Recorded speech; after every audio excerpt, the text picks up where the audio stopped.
మీ అందరి యొక్క అండదండలతో ఆశీర్వచనాలతో ఈ స్థాయికి ఎదిగి మరి ఈరోజు ఏదైతుందో మరి ఇంతవరకు ఉన్నటువంటి పార్టీ కాంగ్రెస్ పార్టీ నా పట్ల చూపెట్టే వివక్షత సుదీర్ఘ కాలం ఏదైతుందో 4 దశాబ్దాల పైగా అన్నాడు కాంగ్రెస్ పార్టీ బలోపేతం కొరకు వాస్తవంగా మిత్రులు పెద్దలు కేసీఆర్ గారు ఏదైతుందో 99లో టీఆర్ఎస్ పార్టీ ఆవిర్భావ సందర్భంగా తెలంగాణ రాష్ట్ర ఏర్పాటు మనందరి ఆకాంక్ష మనం కలిసి మరి ప్రయాణం చేయాలని చెప్పని వారు పేర్కొన్నప్పటికీ కూడా ఏదైతుందో ఒక క్రమశిక్షణ గల కార్యకర్తగా ఆనాడు ఏదైతుందో నేను కాంగ్రెస్ పార్టీలో కొనసాగడం జరిగింది. ఇవాళ ఏదైతే తెలంగాణ రాష్ట్ర ఏర్పాటు ఆకాంక్ష యావత్ తెలంగాణ ప్రజల యొక్క లక్ష్యం ఇవాళ మన యొక్క జన్మ హక్కుగా భావించి ఏదైతుందో పెద్దలు కేసీఆర్ గారు తెలంగాణ రాష్ట్ర ఏర్పాటు ఉద్యమ నాయకుడిగా ఆనాడు ఏదైతుందో వారు శాసనసభ్యుడిగా డిప్యూటీ స్పీకర్ ఏదైతుందో పదవికి రాజీనామా చేసి ప్రజాక్షేత్రంలో ఏదైతుందో యావత్ తెలంగాణ సమాజాన్ని జాగృతి చేసే విధంగా ఉద్యమించడంతో తెలంగాణ రాష్ట్ర ఏర్పాటు కల సాకారమైంది అని చెప్పక తప్పదని చెప్పంటున్నా. అటువంటి యొక్క కేసీఆర్ గారి యొక్క నాయకత్వంలో వీళ్ళ వాస్తవంగా మరి నేను ఎదుర్కొంటున్నటువంటి యొక్క మానసిక ఇబ్బంది దృష్ట్యా మరి వారు ఏదైతుందో పెద్ద మనసుతో నాకు చేయూతనిచ్చిండు.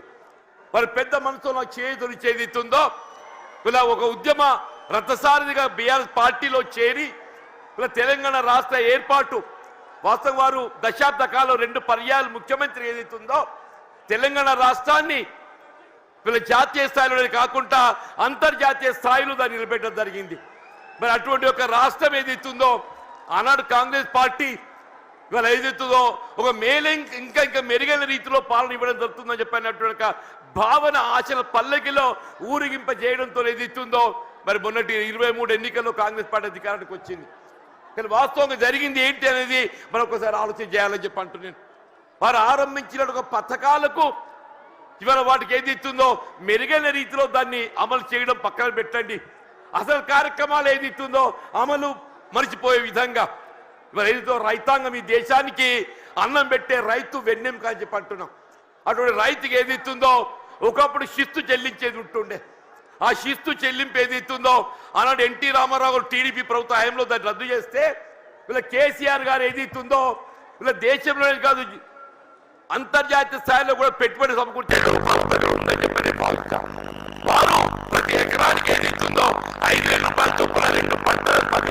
పెట్టుబడి అందింపజేసే విధంగా కార్యక్రమాలు అమలు చేయాలి జరిగింది. ఇవాళ కాంగ్రెస్ పార్టీ వస్తే 15,000 ఇస్తామని చెప్పామే. ఇలా 15,000 కాదు కదా, అసలు 10,000 అమలు 3 పంటలు కోల్పోయినామని చెప్పి అంటున్నాం. ఇలా రబీ పంటకు వచ్చిందే మనం అందరం గమనిస్తున్నాం. ఇలా 1 ఎకరానికి ఇచ్చారే అంటున్నారు 6,000 రూపాయలని చెప్పని. ఇలా 2వ పంట కేసీఆర్ గారి వాళ్ళ జగిత్యాల పట్టణాలకు వస్తుందని చెప్పని ఇలా ఏదైతే 2వ ఎకరా కూడా మేము ఇస్తామని చెప్పని మళ్ళీ ప్రకటన చేయడం జరిగిందని చెప్పి అంటున్నాం. మనం ఏ కార్యక్రమాన్ని తీసుకుందని చెప్పి అంటున్నాను. నేను కళ్యాణ లక్ష్మి ఆడబిడ్డల పెళ్లికి తోడ్పడే విధంగా ఏదైతున్నదో వారు 50,000 నుండి ఆరంభింపజేసి 1,00,000 రూపాయల ఆర్థిక సాయం అందింపజేయడం అని చెప్పి అంటున్నాం. కాంగ్రెస్ పార్టీ ఏదైతుందో తులం బంగారం జోడిస్తామని చెప్పన్నారు. మరి తులం బంగారం ఏమైందో మరి ఎవరికైతే కళ్ళ రాలేదని చెప్పి అంటున్నాను. మీరు ఏ కార్యక్రమం తీసుకోండి అని చెప్పంటారు. రైతు బీమా పథకం అని చెప్పి అంటున్నాను. మీరు ప్రసూతి వైద్య సదుపాయం కొరకు ఏదైతుందో ఒక తల్లికి అండగా నిలవాలి, పాపకు అండగా నిలవాలని చెప్పని కేసీఆర్ కిట్ అమలు చేసి తలపెట్టడం చెప్పి అంటున్నాను. ఇలా బలహీన వర్గాలకు అండగా నిలిచే విధంగా అది ఏ వర్గమే కానివ్వండి కాక వారి తోడు నిలిచే విధంగా కార్యక్రమాలు అమలు చేసి తలపెట్టడం జరిగిందని చెప్పి అంటున్నా. మరి అటువంటి ఒక నాయకుడు మరి బీఆర్ఎస్ పార్టీ అధ్యక్షుడు తెలంగాణ రాష్ట్ర ఏర్పాటు ఉద్యమ నేత ఆధ్వర్యంలో ఏదైతుందో ఇవాళ నేను ఏదైతుందో బీఆర్ఎస్ పార్టీలో చేరి వారి నాయకత్వం పనిచేసే అవకాశం నాకు కల్పించినందుకు ఏదైతుందో నేను వారికి హృదయపూర్వకంగా ధన్యవాదాలు చెప్తామని చెప్పంటున్నాను. మరి ఏదైతుందో వాస్తవంగా ఇవాళ వేదిక చూస్తుంటే మా మిత్రుడు రమణ గారు గతంలో ఈ ప్రాంతాన్ని ప్రాతినిధ్యం వహించిన శాసనసభ్యుడిగా పార్లమెంట్ సభ్యుడిగా ఎంపికైండు, శాసన మండలి సభ్యుడిగా కొనసాగుతుండు. ఇలా వారితో కలిసి పనిచేసేట ఒక ప్రయాణం చేసే అవకాశం నాకు లభించాలని చెప్పి అంటున్నాం. సోదరి దావ వసంత గారు వీళ్ళ జగిత్యాల జిల్లా మొట్టమొదటి జిల్లా ప్రజా పరిషత్ అధ్యక్షురాలిగా ఈ ప్రాంతానికి సేవలు అందించిందని చెప్పి అంటున్నా. మా మిత్రుడు గంగుల కమలాకర్ గారు గతంలో మంత్రివర్గిగా కరీంనగర్ శాసనసభ్యుడిగా సేవలు అందించిందని చెప్పి అంటున్నాం. మా సోదరుడు కౌశిక్ రెడ్డి గారు అని చెప్పి అంటున్నాను. మా మిత్రుడు విద్యాసాగరరావు గారి యొక్క తనయుడు సంజయ్, విద్యాసాగరరావు గారి తనయుడు సంజయ్. మరి సంజయ్ అంటే వేరే అనుకునేదని చెప్పంటున్నా. ఆయన ఈ సంజయ్ వేరు. ఈ సంజయ్ ఏదైతుందో అకుంఠిత దీక్షతో ప్రజాసేవ చేయాలనే సంకల్పంతో కేసీఆర్ నాయకత్వం కొనసాగుతున్నట్టు మా మిత్రుడు విద్యాసాగర్ రావు గారికి తనుడని చెప్పి అంటున్నాం. ఇలా జిల్లా బీఆర్ఎస్ పార్టీ అధ్యక్షుడు విద్యాసాగర్ రావు గారు మనందరినీ సమన్వయం చేస్తాను ముందుకు వచ్చినట్టు ఒక సోదరుడు పల్లా రాజేశ్వరరెడ్డి గారు, ఇక వేదికపై ఉన్నటువంటి ఒక శాసన మండలి సభ్యులు, ఇవాళ ఇంకా ఇతర మిత్రులు అందరూ కూడా అందరికీ నేను చేతులెత్తి నమస్కరిస్తున్నాను చెప్పి అంటున్నాను. ఇంతకాలం ఏదైతుందో వాస్తవంగా కేసీఆర్ గారు అంటే నా మొదటి నుండి గౌరవం, ఇద్దరికి వ్యక్తిగతంగా అనుబంధం ఉందని చెప్పి అంటున్నా. మేము ఏదైతుందో విద్యార్థి దశ నుండి మేము కలిసి ప్రయాణం చేసినటువంటి వాళ్ళం. వీళ్ళ భిన్న అభిప్రాయాలు, భిన్న రాజకీయ పార్టీలు, మరి వేదిక ఏదైతుందో మరి కలిసి ప్రయాణం చేయలేకపోయినా కానీ ఇలా అభివృద్ధిలో ఏదైతుందో వారు 2014 తెలంగాణ రాష్ట్రం ఏర్పాటు అయినాడు ఏదైతుందో నేను శాసనసభ్యులు గెలిచానని చెప్పంటున్నా. నాపై గౌరవంతో నాకు ఇప్పటికి గుర్తు చేస్తున్నా. మీకు అన్న బోర్నపల్లి వంతెన అని చెప్పంటూ నేను గోదావరి నదిపై వంతెన నిర్మాణం చేస్తే అటు ఆదిలాబాద్ ఇటు ఉమ్మడి కరీంనగర్ జిల్లాలు కలిసి ఏర్పడతాయని చెప్పని ఒక విజ్ఞప్తి చేయడంతోనే వీళ్ళ మొట్టమొదటి ఉమ్మడి కరీంనగర్ జిల్లాలో వాళ్ళ మంజూరు చేసినటువంటి ఒక పథకం బోర్నపల్లి ఒక వంతెన అని చెప్పంటాం. ఇలా అభివృద్ధికి ఏదైతుందో రాజకీయాలు లేవు, అభివృద్ధికి రాజకీయాలు లేవని చెప్పంటున్నా. ఆ విధంగా అభివృద్ధి చేసినటువంటి ఒక మరి గొప్ప నాయకులు ఏదైతుందో మరి కేసీఆర్ గారు అని చెప్పంటున్నాం. మిత్రుడు కొప్పుల ఈశ్వర్ గారు ఏదైతుందో ధర్మపురి శాసనసభ్యుడిగా వీళ్ళ మంత్రి వర్యుడిగా చెప్పంటూ నేను వాళ్ళు ఏదైతుందో రోడ్లవాగు ఆధునీకరణ వారి యొక్క ఈ ప్రాంతం అంతా సస్యశ్యామలం కావాలని చెప్పంటే ఆ ఆధునీకరణతో అది సాధ్యమవుతుందనే ఒక భావనతోని మరి కొప్పుల ఈశ్వర్ గారు ఏదైతుందో మరి కేసీఆర్ దృష్టి తీసుకెళ్లడం, వారు ఏదో మంజూరు చేయడం, మరి ఏదైతే ఉందో మన మొత్తం ప్రాంతం జగిత్యాలే కానీ ధర్మపురి కానీ చెప్పంటున్నాం. జగిత్యాల, ధర్మపురి, కోరుట్ల, వేములవాడ, చొప్పదండి మనంతా అన్నదమ్ముల్లాగా జగిత్యాల జిల్లాలో కలిసినటువంటి వాళ్ళని చెప్పంటున్నాం. ఇలా అభివృద్ధికి సంకేతం బీఆర్ఎస్ రాజకీయ పార్టీ అని చెప్పంటున్నాను. ఇలా 10 జిల్లాలు ఉన్నటువంటి యొక్క తెలంగాణ రాష్ట్రాన్ని 13 జిల్లాలు అదనంగా ఏర్పాటు చేసి దాని 23 జిల్లాల తెలంగాణ రాష్ట్రానికి రూపొందింపజేసినట్టు ఒక ఘనత ఇవాళ పెద్ద కేసీఆర్ గారిని చెప్పక తప్పదని చెప్పంటున్నారు. అని అందరూ కూడా ఆశ్చర్యపోయారు ఈ కొత్త జిల్లాల ఏర్పాటుతోని. ఇది నిజంగానే సాధ్యమేనా అని చెప్పని ఇవాళ నూతన జిల్లాలు ఏర్పాటు కావడంతో ఏదైతుందో వైద్య సేవలు మెరుగు కావటం అని చెప్పంటాం. వైద్య సేవలు మెరుగు కావటం మన జగిత్యాల జిల్లా ఏర్పాటు కావడంతో ఏదైతుందో మన జగిత్యాల ఏదైతుందో వైద్య విద్యా కళాశాల, అసలు మన జగిత్యాల జిల్లా కేంద్రంగా వైద్య విద్యా కళాశాల ఏర్పాటు సాధ్యమవుతుందనే ఆలోచన కూడా మీరు తప్పని చెప్పంటున్నాం. కేవలం కేసీఆర్ గారి యొక్క ఆలోచన, వారి యొక్క దూరదృష్టి, మరి నూతన జిల్లాలు ఏర్పాటుతో ఏదైతే వైద్య విద్య సదుపాయాలు మెరుగుపరచొచ్చని చెప్పిన భావంతో వీళ్ళు నూతన జిల్లాలు ఏర్పాటు చేయడము, జగిత్యాల జిల్లా కేంద్రంగా వైద్య విద్యా కళాశాల రూపొందడం, వీళ్ళ వైద్య సేవలు విస్తృంపజేయబడడం చెప్పంటున్నా. భవిష్యత్తులో సూపర్ స్పెషాలిటీ వైద్య సేవలు మనం పొందబోతున్నాం అని చెప్పంటున్నా. అదే విద్య రాజ్యాంగం కల్పించిన హక్కు అని చెప్పంటున్నా. ఆ రాజ్యాంగం కల్పించిన హక్కు విద్యకు సంబంధించి ఏదైతుందో నిరుపేద వర్గాలు, బలహీన వర్గాలు, జ్యోతిబా పూలే అటువంటి ఒక గురుకుల ఆశ్రమ పాఠశాల అని చెప్పంటున్నా. ప్రతి నియోజకవర్గంలో ఆడబిడ్డలు బాలకి ఏదైతుందో జ్యోతిబా పూలే మరి గురుకుల ఆశ్రమ పాఠశాల, బాలులకు ఏదైతుందో జ్యోతిబా పూలే మరి ఒక పాఠశాల గురుకుల ఆశ్రమ పాఠశాల, అల్పసంఖ్యాక వర్గాలు ముస్లిం బిడ్డలకు అని చెప్పంటున్నా. ఎన్నడూ ఊహించినటువంటి ఒక విద్యా సదుపాయాలు కల్పించాలని చెప్పని ఇవాళ ముస్లిం బిడ్డలకు ఏదైతుందో అల్పసంఖ్యాక వర్గాలకు ఏదైతుందో మైనారిటీ స్కూల్స్ ఏర్పాటు చేయడం, ఎస్సీ ఎస్టీ అని చెప్పంటూ నేను ఇలా వాస్తవంగా తెలంగాణ రాష్ట్రానికి గిరిజన బిడ్డలు ఏదైతుందో బీఆర్ఎస్ పార్టీ మనం కూడా చెప్పంటూ నేను జనాభా ప్రాతిపదికన కల్పించాల్సిన రిజర్వేషన్ సౌకర్యం తెలంగాణ రాష్ట్రం ఏర్పాటుతో ఏదైతే ఉందో ఇలా గిరిజన జనాభా తెలంగాణ రాష్ట్రంలో కేంద్రీకృతం కావడంతో ఆ గిరిజనులకు అంతవరకు ఉన్నట్టు 6% రిజర్వేషన్ను 10% పెంచి అని చెప్పంటున్నా. ఇలా విద్యా ఉద్యోగాలలో గిరిజన బిడ్డలు వాళ్ళ లంబాడా కానివ్వండి, ఆదివాసీ కానివ్వండి, ఎవరికైనా ఏదైతుందో వారి భవిష్యత్తు నిర్దేశించినట్టు ఒక గొప్ప మరి నాయకత్వం కేసీఆర్ గారు అని చెప్పక తప్పదని చెప్పంటున్నా. ఇలా వాస్తవంగా ఈ దేశానికి ఏదైతుందో అన్నం పెట్టే రైతుకు సాగునీరు కావాలని చెప్పంటున్నా. ఉచిత విద్యుత్ సదుపాయం ఏదైతుందో గతంలో నిర్దేశిత వేళలో విద్యుత్ అందింపజేస్తే వీళ్ళు ఏ విధమైనటువంటి ఒక ఆంక్షలు లేకుండా 24 గంటలు ఏదైతుందో రైతాంగానికి ఉచిత విద్యుత్ కల్పింపజేసిన ఒక ఘనత బీఆర్ఎస్ పార్టీ అధ్యక్షుల అధినేత కేసీఆర్ గారికి దక్కుతుందని చెప్పంటున్నాను. ఇలా ప్రాణహిత నదీ జలాల వినియోగం తేవాలనే, ప్రాణహిత నదీ జలాల వినియోగంలోకి వస్తేనే కానీ ఏదైతుందో మన తెలంగాణ రాష్ట్రం రైతాంగం ఏదైతుందో మన పంటలు పండు సాధ్యమవుతుందని చెప్పి అంటుంది. మరి ఉమ్మడి రాష్ట్రంలో వైఎస్ రాజశేఖర రెడ్డి గారు ముఖ్యమంత్రి ఉండగా మరి సహచరులు మేము భావించాం మరి ఏదో తుమ్మడి ఏటి వద్ద బ్యారేజ్ నిర్మాణం చేస్తే ఒక లిఫ్ట్తో నీరు వస్తుందని చెప్పని. కానీ మహారాష్ట్ర ప్రభుత్వం ఏదైతుందో వాళ్ళు సహకరించలేకపోవడంతో 152 మీటర్ల ఎత్తుతో నిర్మాణం చేయాలని తలపెట్టినట్టు బ్యారేజ్ 145 మీటర్ల ఎత్తుతోనైనా కానీ ఇదే పెద్ద కేసీఆర్ గారు ఏదైతుందో మహారాష్ట్ర ప్రభుత్వం ఒప్పందం చేసుకోవడంతో పాటుగా దిగువ 100 మీటర్ల ఎత్తులో మేడిగడ్డ వద్ద బ్యారేజ్ నిర్మాణం చేయగలిగినట్టయితే అటు ప్రాణహిత నదీ జలాలు, ఇటు గోదావరి నదీ జలాలు, అటు మానేరు ప్రాంతంగా వచ్చే నదీ జలాలు అన్నింటిని మనం ఎత్తిపోత ద్వారా వినియోగించుకుంటే ఒక 300 TMC లభ్యత పొందే అవకాశం ఉందని చెప్పంటాడు. మరి ఆ విధంగా మేడి ఒక దశాబ్ద కాలంలో కేవలం ఒక దశాబ్ద కాలంలో వీళ్ళ కాళేశ్వరం ప్రాజెక్ట్ నిర్మాణం పూర్తి చేయడమే కాదు దాని ఫలాలు కూడా మనకు అందింపజేయడం జరిగిందని చెప్పంటుండే. ఏమైందా వీళ్ళ కేసీఆర్ గారు జయించాలకు వస్తున్నారని చెప్పంటే నిన్నటి దాకా నిద్రపోయిన ముఖ్యమంత్రి రేవంత్ రెడ్డి గారు ఇవాళ బయలుదేరిండి అని చెప్పంటున్నారు. మేడిగడ్డ బ్యారేజ్ ఒక 2 పిల్లలు గుంగినే SLBC Srisailam left bank canal అని చెప్పంటున్నాడు. నిర్మాణ దశలో కృంగిపోయి 8 మంది కార్మికులు చనిపోతే కనీసం శవాలు వెలికి చేయలేకపోయింది అని చెప్తున్నా. శవాలు వెలికి చేయలేకపోయింది అని చెప్పంటున్నా. 2 పిల్లలు కృంగిపోతే అసలు బ్యారేజ్ విలువ 4000 కోట్లు. ఆ 2 పిల్లలు కడితే 400 కోట్లు అవుతాయి అని చెప్పి అంటున్నా. ఎక్కువ మీకు అన్నారం సుందరం ఇంకో 100 కోట్లు అవుతాయి అని చెప్పి అంటున్నా. ఇలా 2 సంవత్సరాల కాలం ఏదైతుందో ఏదో ప్రకృతి సహకరించింది అదృష్టం. మన కరువు సమస్య ఉత్పన్నం కాలేదు. రేపేదైతే ఎల్లినో ప్రభావం నిజంగానే కరువు వచ్చినట్టయితే మన భవిష్యత్తు ఏం కావాలి? కరువు వస్తే మన భవిష్యత్తు ఏం కావాలని చెప్పి అంటున్నా. అదే పెద్దలు కేసీఆర్ గారు ఏదైతే జగిత్యాల పడ్డానికి వస్తున్న సందర్భంగా రేవంత్ రెడ్డి ఏదైతుందో నిద్ర లేచినట్టు నటిస్తుందని చెప్పి అంటున్నా. ఇక తుమ్మడి బ్యారేజ్ అటే పోయిందా? నీకు నిజంగానే సిన్సియారిటీ ఉంటే వీళ్ళ 3 సంవత్సరాలు గడుస్తుందా తుమ్మడి బ్యారేజ్ నిర్మాణం చేయగలుగుతూ కదా, ఎందుకు చేయలేకపోయినా చెప్పంటున్నాను. వీళ్ళు నిన్నటి వరకు ఏదైతుందో వీళ్ళు ఏ కాళేశ్వరం కూళేశ్వరం అని మాట్లాడిండే వీళ్ళు అదే కాళేశ్వరం అదే మేడిగడ్డ ఏదైతుందో మన భవిష్యత్తు ఏదైతుందో మనకేది అండగా ప్రాజెక్టే మేడిగడ్డ కాబోతుందని చెప్పంటున్నాను.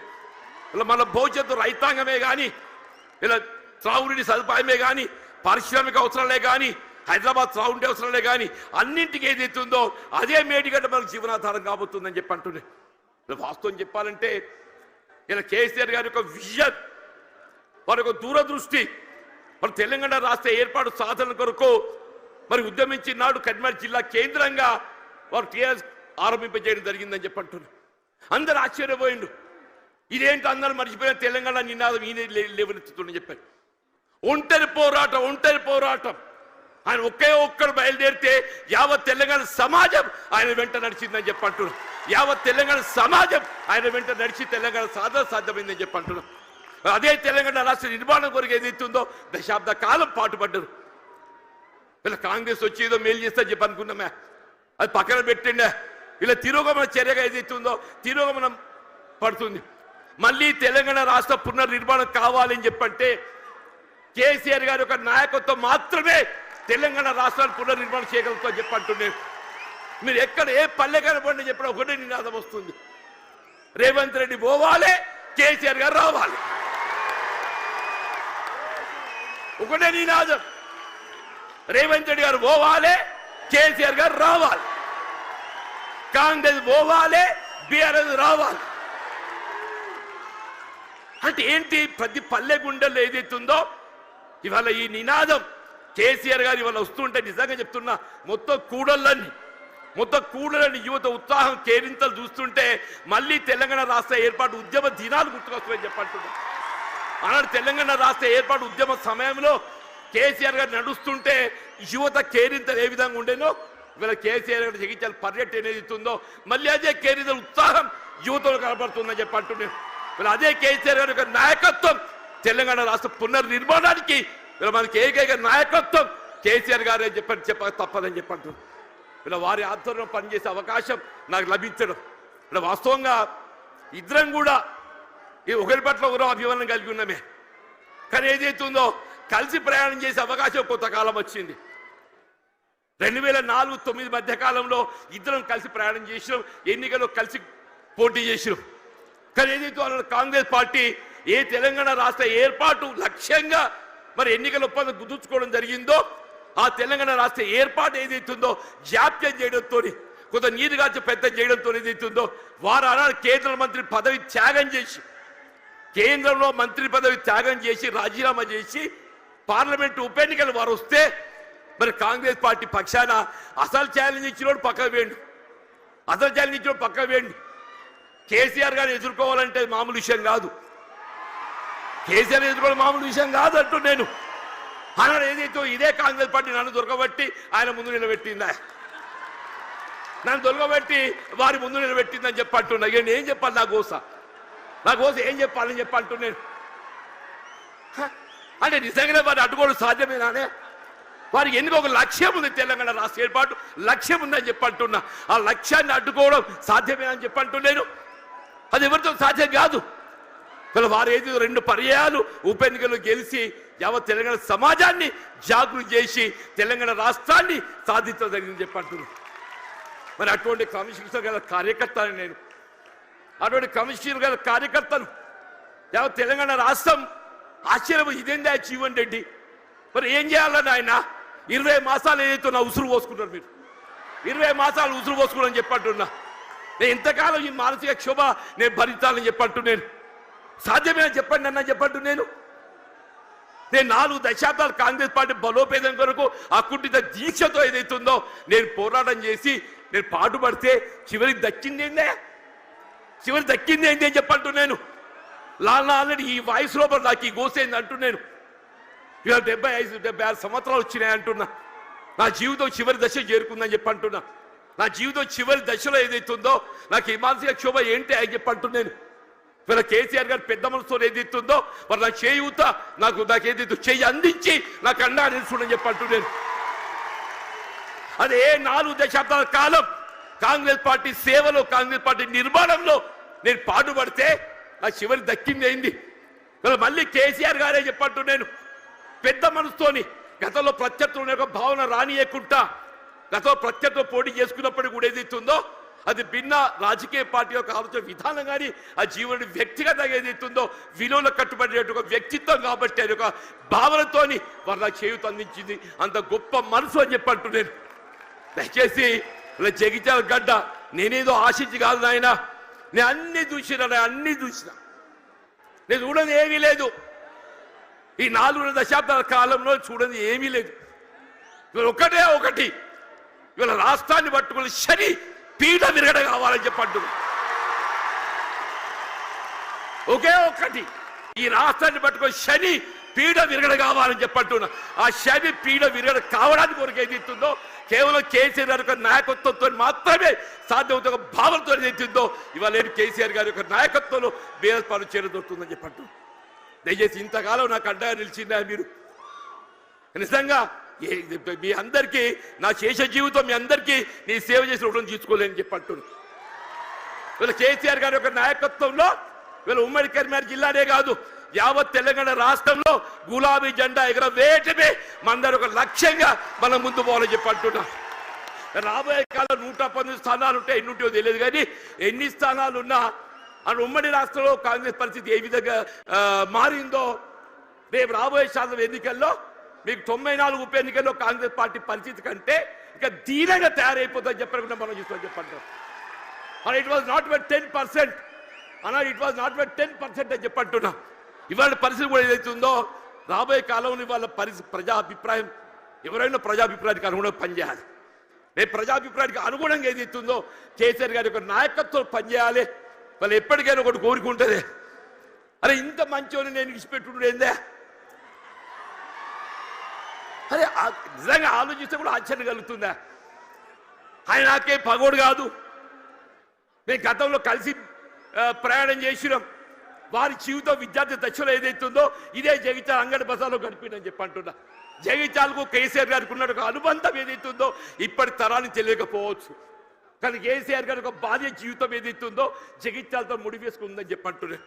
అటువంటి కేసీఆర్ గారు ఏదైతుందో ఆనాడు తాడిత పీడిత వర్గాలు ఏదైతుందో వీళ్ళు వారి యొక్క హక్కుల సాధన కొరకు జగిత్యాల చైత్ర యాత్ర ఏదైతే ఇదే గడ్డ మీదకి వెళ్ళి ఇదే సమావేశ స్థలికి వెళ్ళి ఆరంభింపజేసి చెప్పట్టు కేసీఆర్ గారు కూడా చెప్పిండ్రు వారే అన్నారు అది మనం 70లో ఒకసారి ఏదైతుందో ఆనాడు జగిత్యాల చైత్ర యాత్ర చేసిన చూడండి అదే జాగ్రత్త పెట్టాలన్నయ్య మన స్ఫూర్తి మనం వినిపించాలని చెప్పిండ్రు వారి ఆలోచనకు అనుగుణంగా ఏది ఇస్తుందో కేసీఆర్ గారి ఒక చైత్ర యాత్ర ఇదే జగిత్యాల గడ్డ నుండి ఇదే కేంద్రానికి వెళ్ళి వారు పిలిపిస్తున్నారని చెప్పంటున్నారు ఇలా రాష్ట్రంలో గులాబీ జెండా ఎగరవేయడం కేసీఆర్ గారిని తిరిగి ముఖ్యమంత్రిగా ఏది ఇస్తుందో నెలగొని వారు ఏర్పాటు చేసుకొని ఈ రాష్ట్ర పూర్తిగా తోడ్పడడం మన ఏకైక లక్ష్యంగా పనిచేయాలి మరి ఆ విధంగా పనిచేసే అవకాశం కల్పించినందుకు మరి హృదయపూర్వక ధన్యవాదాలు చెప్తామని చెప్పండి వాస్తవంగా ఏది ఇస్తుందో కేటీఆర్ గారు హరీష్ రావు గారు వాళ్ళు రావాల్సిందే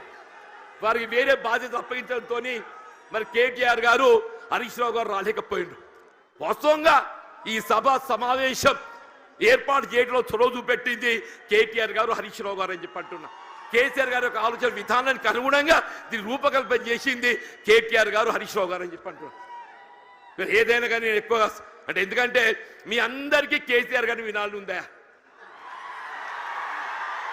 అందరూ అనుకుంటూ వీడేంద్ర నడవ ఎంతసేపు నిలబడతారని చెప్పని ఇప్పుడు జీవన్ రెడ్డిని ఎప్పుడు చూసినాడు ఇటు కొత్త కాదు కదనే నేను పేరు ఇంటికి నల్లగున్నప్పటికీ చూసిదా మొత్తం ఎంటికలు అన్ని నెరిసినయ్యాలి ఒక్క నల్లెటిగా దొరకదట్లేదు అన్నట్టు అటువంటి జీవన్ రెడ్డి గురించి ఏదైతుందో వీళ్ళు ఇక్కడ తెలియని పౌరులు లేడు జగిత్యాల గడ్డతో నాకున్న అనుబంధం అలాంటిది ఆత్మీయత అలాంటిది అని చెప్పి అంటున్నా నా భావి జీవితం శేష జీవితం ఏదైతుందో కేసీఆర్ యొక్క నాయకత్వం లోపల తిరిగి ఏదైతుందో బీఆర్ఎస్ పార్టీ ప్రభుత్వం అధికారం రావటం ఏకైక లక్ష్యంగా ఏదైతుందో మన అంతా నడుము బిగించాలని చెప్పి కోరుతూ నేను సెలవు తీసుకుంటున్నా జై హింద్ జై తెలంగాణ జై తెలంగాణ జై తెలంగాణ కేసీఆర్ గారి యొక్క నాయకత్వం కేసీఆర్ గారి యొక్క నాయకత్వం కేసీఆర్ గారి యొక్క నాయకత్వం థ్యాంక్ యూ